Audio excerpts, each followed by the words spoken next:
What's good YouTube, Ben here, welcome to the next video on the channel. In this one, I'm going to give you my next Steel Path Viber build on Warframe. This is a rebuild for Kuva Nukor. Let's get into this. Right, okay, so Kuva Nukor is one of the Kuva weapons, and most people use this as a primer. What's a primer? So a primer is a status weapon that primes the target with a bunch of statuses, and then you use a different weapon with added status bonus to take them out easier. However, it's also a weapon that can be used on its own very easily in a mission, and you can do a lot of good work with this thing. Now, this weapon works kind of like a Tomos, where it's a bit of a spread weapon, and it is a status monster, but let's jump into the build and we'll go over it. So we've got Prime Target Cracker for 110% critical damage, Prime Pistol Gambit for 187% critical chance, Galvanized Diffusion for 110% multi-shot, and on kill plus 30% multi-shot for 20 seconds stacks 4 times, Galvanized Shot for 80% status chance, and on kill plus 40% direct damage per status type effect on the target for 14 seconds, stacks up to 3 times. We've got Accelerated Isotope for 60% radiation and 40% fire rate, Frostbite for 60% cold and 60% status chance, Pistol Pestilence for 60% toxin and 60% status chance, Scorch for 60% heat and 60% status chance, and we've got Pistol Ammo Mutation in the extra slot, so it converts primary ammo pickups to 50% of ammo pickup. So it basically just increases your amount of ammo, which is great because this weapon does not come with a ton of ammo. And then Cascadia Flare for rank 5 on heat status effect, 12% damage for 10 seconds stacks up to 480% for as long as you're proccing heat, which we're going to be. So we're running viral radiation and heat on this as the main damage types. Now, because this is a Kuva weapon or a sister weapon, it has a valence bonus, which is the elemental status that you get when you get the weapon, minus 40% toxin damage. Now, the reason why I'm also running toxin on here is so that I can get heat as a secondary effect. Because of the mod setup, if I removed this, it would turn it into toxin, radiation, and blast, which I don't want. I need heat to proc Cascadia Flare, so that's why I'm running an extra one of toxin on here so that it gives me the correct status effects. And for anyone wondering as well why I'm running criticals if it only has a 20.1% critical chance, it's very simple. This is a continuous beam weapon like a Tomos. Now, from my point of view, critical chance on that works very differently than single shot weapons. If this was a single shot weapon, it would be a little bit of a different story, but because it's got a 10.5 times critical multiplier and it's got a 20% critical chance, you're going to actually get crits a lot of the time. But without any further ado, let's jump into the mission. I'll show you what this thing can do. Alright, so as per usual, we're at Oxymoko in the Void, and I'll quickly explain why we're here. So Oxymoko Void is one of the latest game areas of the Steel Path, so you're dealing with high-level enemies, not to mention you're dealing with the Corrupted here, and the Corrupted you deal with enemies with just health, enemies with health and shields, and all enemies have armor, but some have high armor, giving you a more varied example of what your weapon / Warframe can do. So, let's jump in.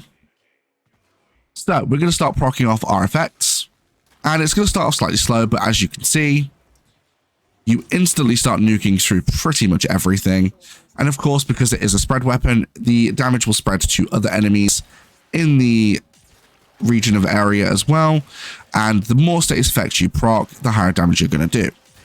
Now, like I said, this weapon pretty much stands up on its own, so whilst you can still use it as a primer if you want, you can literally just run through. But, for example, as a primer, say, for example, if I were to let's activate my glue, prime it up, and then immediately switch over to my melee, you can easily prime and then just slice through everything else because you're melting armor with heat and you're causing them to attack each other with radiation. So you can very easily go ahead and do that if you want to conserve ammo. But if you're like me, you're a hybrid player, you don't just play with one weapon type, you play with all of them in a mission, then you're more than capable of doing that. Prime them and then slice them. And it's pretty simple, really. Kuva Nukor is such a solid weapon when it comes to this kind of thing. But like I said, it stands up on its own as a weapon you can generally just use. And thanks to Pistol Ammo Mutation, you're going to be getting a lot of ammo back, which is great. But it also means when you're running low on ammo, by using its effects with priming, if you don't immediately take out the enemy like that, you can literally go ahead and start with other weapons to conserve the ammo, which is great. As per normal, I will be sitting in the mission long enough to get to the acolytes so you can see what it will do to the acolytes, but even heavily armored Eximus like that do not stand much of a chance. So it's pretty cool. Now, with it being a status critical mixed weapon, and as you can see, the criticals, we're getting criticals quite a lot, which is exactly what I explained earlier on. The thing is, so having a low critical chance does not mean you shouldn't use criticals. It just means that for certain weapons, it's not advised to. For this weapon, I would say do it, because it's, as you can see, very, very worth it. When those criticals proc, you're basically one-shotting, which is the very cool thing. And because the critical multiplier is so high, like, if the critical multiplier wasn't as high, it wouldn't be as worth it, because you're not getting as high damage. But because the critical chance is so high, sorry, critical multiplier is so high, it's 100% worth it. Gonna transfer all that damage across. Just take them all out. We're just gonna chill. Have a very chilled out, relaxed time. Kuva Nukor is such an underrated weapon as well.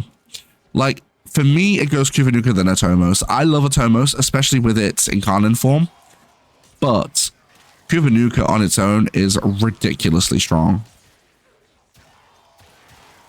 And even with the heavy gunners, you just melt them to absolute ribbons. But it literally just ruins everything. We just sat here with an energy Eximus and dead.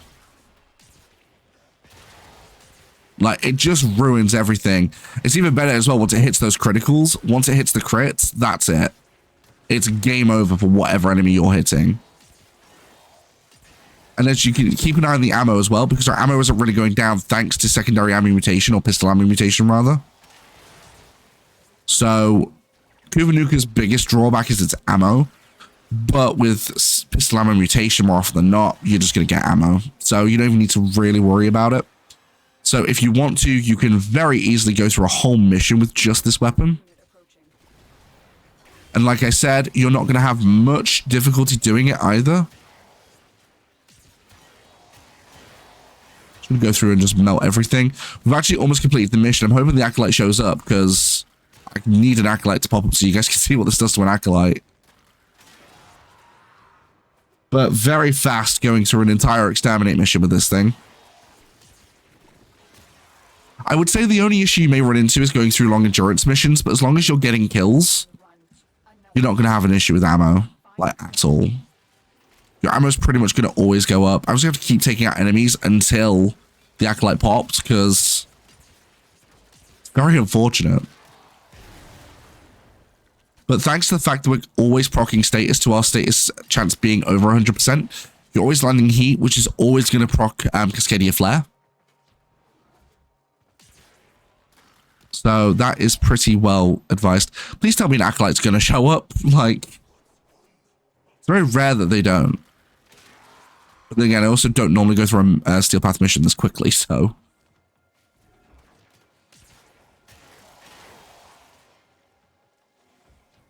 Wait around. Come on, pop up. There we go. Okay, cool. We'll go ahead and clear. All right, so shields are going to go down pretty darned quickly, which is very nice. And health is going to absorb pretty quickly too. But I would recommend using this as a primer on the acolyte, so prime it up, and then go through with what other weapon you want to go through with. And you should very easily be able to take out said acolyte. Ow, of course, if I didn't die. He cancelled my ability, but it works pretty well. Let me know what you think about this weapon in the comments down below. Don't forget you can also support the channel completely for free by liking, commenting, and subscribing. Don't forget, you can support the channel even further by becoming a channel member from as little as 99 pence per month. And don't forget, I do live stream. When I go live here on YouTube and over on Twitch. My streams here on YouTube are in the shorts form feeds, more for mobile. If you want to catch the exact same streams at the exact same time in full 1080p, feel free to join me on Twitch. The link is in the description below.